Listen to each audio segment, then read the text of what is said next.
ની વાત ગોપેન્દ્રલાલજીના વચનામૃતમાંથી વચનામૃત ચોથું, સંવત 1719, સ્થળ લતીપુર.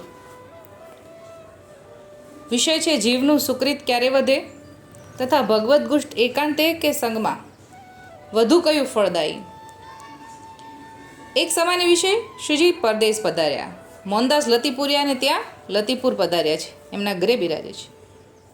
ભોજન કરીને બેઠકે બિરાજે છે અને સર્વ જૂથ મળીને દર્શન કરવા આવ્યું છે. અને ત્યાં કચ્છના રાજા બોતાજી પણ દર્શને આવ્યા. બીજા રાજસી લોકો પણ સાથે હતા.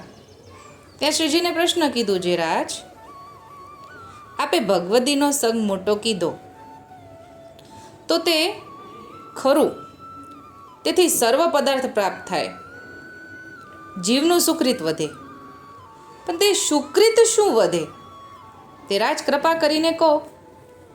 ત્યારે રસિકરાજ કહેવા લાગ્યા, જે જીવને ભગવદીનો સંગ થતાં જ સમજવું કે પૂર્વેનું સુકૃત ઉદય થયું. એટલે ભગવદીનો સંગ થાય એટલે પૂર્વેનું સુકૃત ઉદય થયું. જે સંગમાં વિશ્વાસ આવે ત્યારે જાણવું કે સુકૃત ફલિત થયું. પહેલાં તો સંગ થાય ત્યારે ઉદય થયું, અને પછી વિશ્વાસ આવે ત્યારે ફલિત થયું સમજવું. ભગવદ્ ગુષ્ટે બેસે, નિત્ય તેના સંગમાં રંગાયેલો રહે, શ્રવણ કરતાં મન પ્રફુલ્લિત થાય, ત્યારે જાણવું જે સુકૃત વધે છે.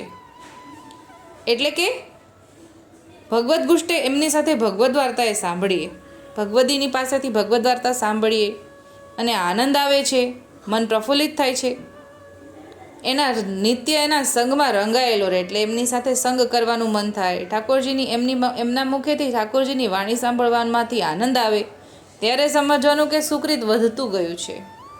ત્યારે સવીરાબાઈએ કહ્યું, જે રાજ, ભગવદ્ ગુષ્ટ એકાંતે કરે કે સંગમાં રહીને કરે તો વધુ ફલદાયી.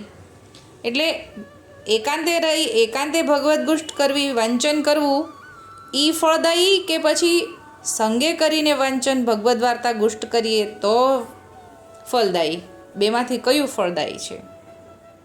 સવીરાબાઈએ પૂછ્યું. ત્યારે રાજે કહ્યું કે જે કોઈ તીર્થમાં સ્નાન કરવા જાય તો તીર્થ સુકૃતનું ફળ મળે છે.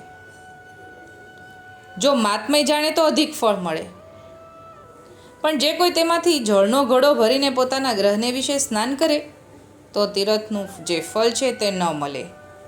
જલ પવિત્ર છે તેટલું સ્નાન કહેવાય. એટલે જે બીજા માર્ગમાં, મર્યાદા માર્ગમાં જે કંઈ પણ તીર્થનું ફળ છે, તીર્થમાં સ્નાન કરવાનું ફળ છે, એ ત્યાં આગળ જઈને જ સ્નાન કરીએ તો જ ફળ મળવાનું છે. અને જ્યારે મહાત્મય જાણીને સ્નાન કરે ત્યાં જઈને તો વધુ ફળ મળે. મહાત્મય જાણ્યા વગર કોઈને દેખાદેખીએ કરે તો ફળ તો મળવાનું છે, પણ મહાત્મય જાણીને કરે સ્નાન તો વધારે ફળ મળે. પણ હવે જો એ જળ ઘરે ભરીને લાવે, ઘડો ભરીને, તો એ તીર્થનું મહત્ત્વ ન રહે. એ જેટલું જળ પવિત્ર છે એટલું એનાથી સ્નાન કર્યું ગણાય. એનું ફળ જે તીર્થ પ્રમાણે મળતું હતું એ ઘરે નાયું એનાથી ન મળે, એવું સમજાવે છે. એટલે હવે આપણને આગળ જવાબ, આ તો દ્રષ્ટાંત આપ્યું, પણ આગળ જવાબ હજી ચાલે છે કે એવી જ રીતે એકાંતે ભગવદ્ ગુષ્ટ કરે તો આનંદ વધે નહીં. એટલે એકલા આપણે વાંચન કરીએ, પુસ્તક ખોલીને બેસીએ તો આનંદ ન આવે, અને આનંદ વધે નહીં તો શ્રીજી પ્રસન્ન થાય નહીં. તેમ જાણવું કે ભગવદ્ ગુષ્ટ સંગમાં કરે તો ભગવદ્ ગુષ્ટનું મહાત્મય સર્વ તીર્થોના તીર્થનું ફળ છે. એટલે જવાબ એમ છે કે એકલા ન કરવું, સંગે કરીને કરવું. કોઈની સાથે સત્સંગ, સામે ભગવદી હોય એમની સાથે વાંચન કરવું તો ઠાકોરજી પ્રસન્ન થાય. ઠાકોરજીની પ્રસન્નતા એમાં છે. અને તો ભગવદ્ ગુષ્ટનું મહાત્મય સર્વ તીર્થોના તીર્થનું ફળ છે. એટલે કે તીર્થમાં સ્નાન કરવાવાળાને જેને જે ફળ જોઈતું હોય એના કરતાં પણ વધુ ફળ આપણા માર્ગમાં, પુષ્ટિ માર્ગમાં એકાબીજાના સંગે કરીને ભગવદ્ ગુષ્ટ કરીએ એના કરતાં પણ વધુ ફળ છે, તીર્થ કરતાં પણ. કોટી તીર્થ ભગવદ્ ગુષ્ટ સમાન ફળ આપતા નથી. એટલે એક તીર્થ કરો એ તો ઠીક, પણ કોટી તીર્થ કરો ને તો એ ઠાકોરજીની ગુણ ભગવદ્ ગુષ્ટ સમાન ફળ આપતા નથી. એટલે કે જે ભગવદ્ વાર્તાનું ફળ છે, સત્સંગનું ફળ છે, ઠાકોરજીની ગુણ લીલા ચરિત્રનું એકાબીજાએ શ્રવણપાન કરવાથી જે ફળ મળે છે એ તો કોઈ ફળ ક્યાંય કોટી તમે તીર્થ કરો તોય ન મળે એવું કીધું. અને જ્યાં ભગવદ્ ગુષ્ટ થાય છે ત્યાં કોટી તીર્થ આવીને વસે છે. એટલે કે તીર્થ મર્યાદા માર્ગમાં તો તીર્થને ત્યાં જવું પડે સ્નાન કરવા માટે જીવોએ. પુષ્ટિ માર્ગમાં તો જ્યાં ભગવદ્ ગુષ્ટ થાય છે ને ત્યાં તીર્થ પોતે આવીને બેસે છે. તેથી અમારા પુષ્ટિ માર્ગમાં ભગવદ્ ગુણ સમાન બીજો એકેય સર્વોપરી પદાર્થ નથી. એટલે આપણામાં સાધન બીજું કોઈ કરવાનું નથી.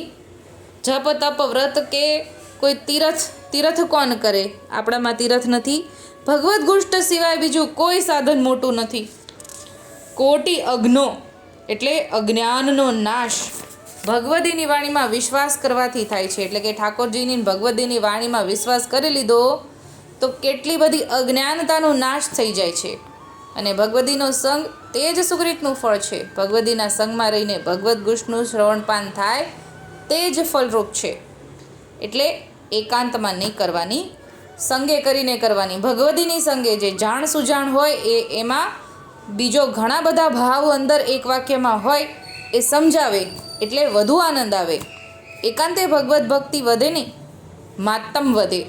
ભગવદ્ ધર્મથી વિમુખ થાય.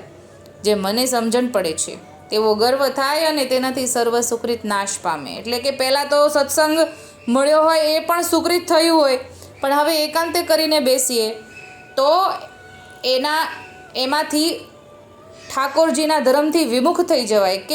કેમ કે પોતાનું માતમ વધે, પોતાનું મહત્ત્વ, કે મને બધું ખબર પડે છે, મને સમજણ પડે છે, હું એકલા એકાંતમાં વાંચી શકું એમ છું, મારે કોઈની જરૂર નથી, મને કોણ સમજાવે, મને આ બધા પુસ્તકો વાંચીશ એટલે જાતે જાતે સમજણ પડી જશે. આવું અગર વિચાર આપણે કરવા માંડીએ તો આપણે ભગવદ્ ધર્મથી વિમુખ થવા માંડે. કેમ કે ધીમે ધીમે આ એક અભિમાન, ગર્વ આવી જાય છે તો સુકૃત ફળનું નાશ પામે. એટલે અભિમાન ન આવે એના માટે સંગે કરીને ભગવદીની સાથે દીનતા ભાવે સાંભળીને સત્સંગ કરવો જોઈએ. ઠાકોરજીની પ્રસન્નતા એમાં જ છે. આગળ ઉદાહરણ છે, પણ નાની વાતમાં આપણે આટલું જ લઈએ કે ભગવદ્ વાર્તા ક્યારેય એકલા ન કરવી, વાંચન ન કરવું, ભગવદીની સંગે કરવું. આજે આટલું જ બોલીને નાની વાતને વિરામ આપું છું. બોલો શ્રી ગોપાલ લાલ કી જય.